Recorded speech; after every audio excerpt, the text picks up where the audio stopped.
Hello. How are you? Yeah, I'm fine. Okay. Is Deepak. তো এই গাড়িটাই আমরা আজকে রেন্ট করেছি সারাদিনের জন্য। নেপাল ভ্রমণে আজকে আমার দ্বিতীয় দিন। আজকে আমরা যাব হচ্ছে ভক্তপুর। আমরা সারাদিনের জন্য একটা গাড়ি রেন্ট করেছি। ভক্তপুর হচ্ছে নেপালের প্রাচীন রাজধানী। কাঠমান্ডু থেকে দূরত্ব প্রায় 15 কিলোমিটার। এখন রাস্তায় ট্রাফিক আছে, এজন্য যেতে 1 থেকে 1.5 ঘন্টারও বেশি সময় লাগবে।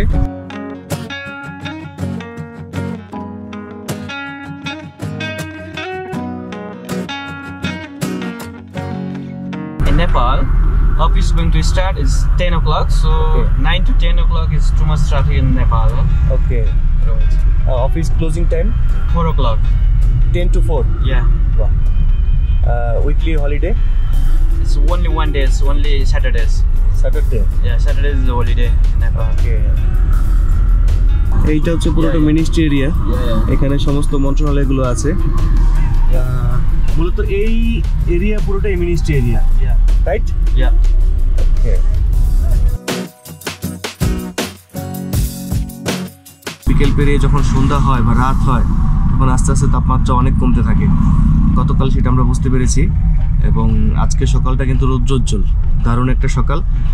নেপালকে অনেকে বলে হিমালয় কন্যার দেশ, আর কাঠমান্ডুকে আমি বলবো মোটরসাইকেলের দেশ। প্রচুর মোটরসাইকেল এখানে।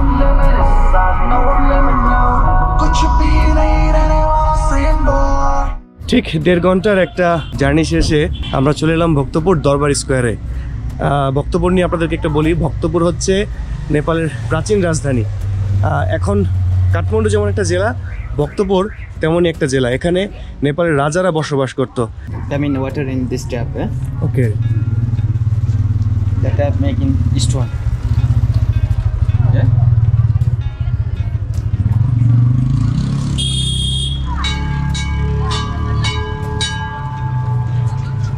Bangladesh, small country, but very more people live in Dhaka, yeah. And then Bangladesh Prime Minister name is Sheikh Hasina. Hey, shabash. I know only. Yes, like yes.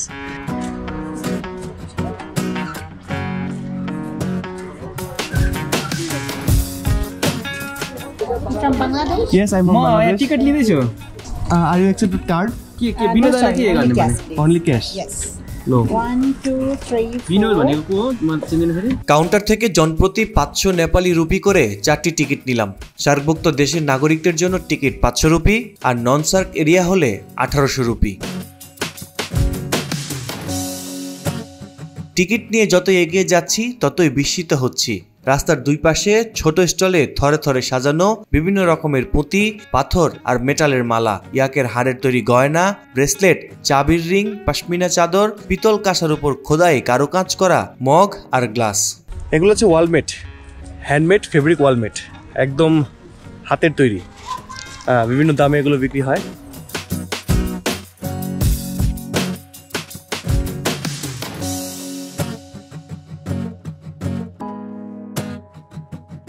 কাঠমান্ডুর পাশের জেলা ভক্তপুর। এটি নেপালের প্রাচীন রাজধানী, সংস্কৃতি শহর হিসেবেও এর নাম আছে। স্থানীয়রা এই ভক্তপুরকে বুদগাঁও নামেও চেনেন। আমি আছি ভক্তপুরের দরবার স্কোয়ারে। মধ্যযুগীয় শিল্প সাহিত্য, কাঠের কারুকাজ, ধাতুর তৈরি মূর্তি, আসবাবপত্রের দেখা মিলবে এই দরবার স্কোয়ারে।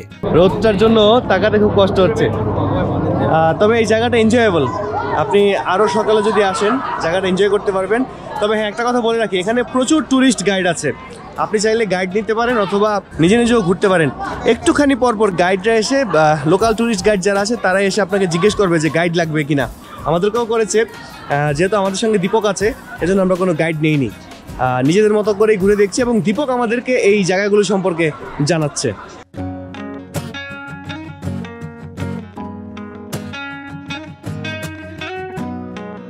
আমার পিছনে যে বাড়িটা দেখতে পাচ্ছেন এটাকে নেপালি ভাষায় বলা হচ্ছে 55 জালে দরবার। 55 মানে হচ্ছে 55, জালে মানে হচ্ছে জানালা, আর দরবার মানে হচ্ছে বাড়ি। মানে এই বাড়িটা 55টি জানালা আছে, এজন্য এটাকে বলা হচ্ছে 55 জালে দরবার। নেপালের প্রাচীন রাজারা বাস করতেন এই ভক্তপুরে, আর এই কারণে প্রচুর ধর্মীয় উপাসনালয় গড়ে উঠেছে এখানে। স্থানীয়দের অনেকেই কৃষিকাজের সাথে সম্পৃক্ত, তবে মৃৎশিল্প ও বয়ন শিল্পের জন্য বিখ্যাত এই ভক্তপুর। এটা হচ্ছে গোল্ডেন পুকুর, এটাকে বলে গোল্ডেন ফাউন্টেন। এটা তালেজু টেম্পল আছে, এই দরবার স্কোয়ারের মধ্যে একটা মন্দির আছে, এটার নাম হচ্ছে তালেজু। তালেজু মন্দিরে ছবি তোলার নিষেধ এবং ভিডিও করার নিষেধ। এই মন্দিরটা অনেক পুরনো একটা মন্দির। এখানকার লোকজনের সঙ্গে কথা বলে যেটা জানতে পারলাম যে 1300 শতাব্দীতে এই মন্দিরটা তৈরি হয়েছিল, এবং এই মন্দিরটা বছরে একবারই খুলে দেওয়া হয়। সেখানে হিন্দু এবং নেপালিজরা শুধু যেতে পারে, অন্য কেউ এই মন্দিরের ভিতর যেতে পারে না।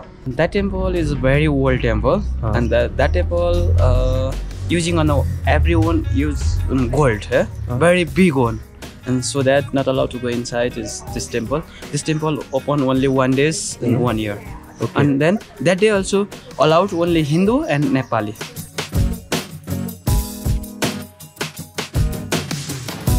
ইতিহাস বলে এই স্থান দ্বাদশ থেকে পঞ্চদশ শতাব্দী পর্যন্ত নেপালের রাজধানী ছিল। এই অঞ্চলের আয়তন 6.88 বর্গ কিলোমিটার। এখানে প্রায় 1 লাখ লোকের বসবাস।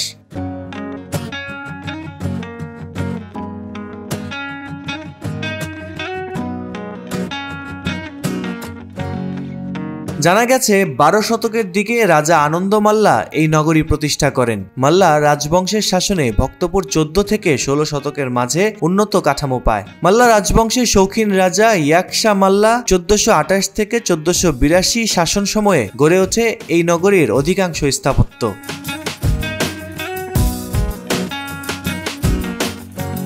17 দশকের রাজা ভূপতীন্দ্র মাল্লা ছিলেন ধর্মপ্রাণ। তার সময়ে স্থাপিত হয় ধর্মীয় স্থাপনাগুলো। ভূপতীন্দ্র মাল্লার শাসন সময়ে এই ভক্তপুরে ছিল প্রায় 172টি মন্দির। 15 শতক থেকে ভারত তিব্বত বাণিজ্য পথের মূল কেন্দ্রবিন্দু হয়ে দাঁড়ায় এই নগরী। অবশ্য 1768 সালে পৃথ্বী নারায়ণ দখল করে নেয়ার পর বাণিজ্যিক কেন্দ্র থেকে সরে আসে ভক্তপুর। এই দরবার স্কোয়ারটি আজ থেকে 300 বছর আগে এখানে স্থাপন করা হয়েছিল। এখন এটি টুরিস্ট স্পট।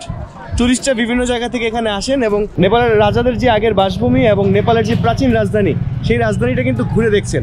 আমরাও দেখছি এবং আপনাদেরকে দেখাচ্ছি। নিশ্চয়ই ভালো লাগছে, আমাদের সাথেই থাকুন।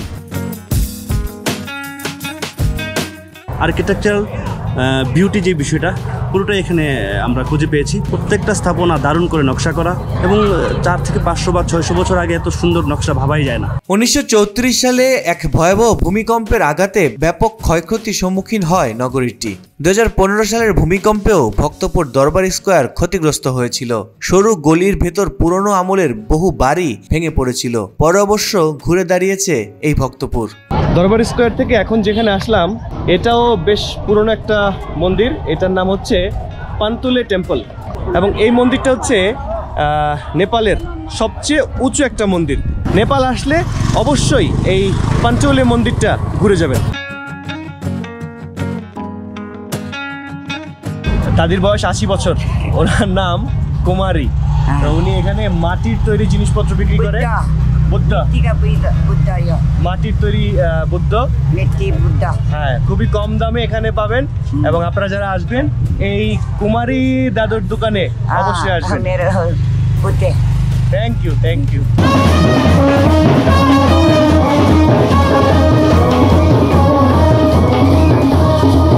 দরবার স্কোয়ার একটা জিনিস দেখলাম, সেটা হচ্ছে পুরাতন বাড়িগুলো যে আদলে, নতুন বাড়িগুলো সেম আদলে করা। একই রকম ঐতিহ্য ধরে রাখার একটা প্রচেষ্টা নেপালিদের। নেপালের মেইন রোড থেকে শুরু করে বিভিন্ন অলিতে গলিতে প্রচুর পরিমাণ মোটরসাইকেল চলে। আমার মনে হয় নেপালকে মোটরসাইকেলের শহর বললে ভুল হবে না।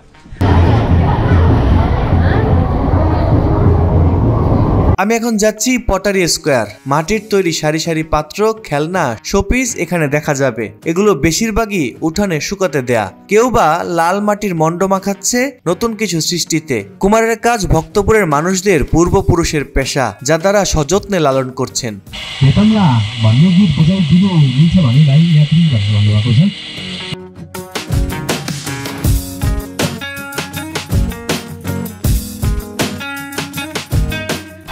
আজকের মতো শেষ করলাম নেপালের প্রাচীন রাজধানী ভক্তপুর দেখা। তো আশা করছি ভিডিওটি আপনাদের ভালো লেগেছে। ভালো লাগলে বেশি বেশি করে শেয়ার করুন, আর কেমন লেগেছে সেটা জানান ভিডিওর কমেন্টস বক্সে। তো আজকের মতো আমি বিদায় নিচ্ছি, ভালো থাকবেন সবাই, আল্লাহ হাফেজ।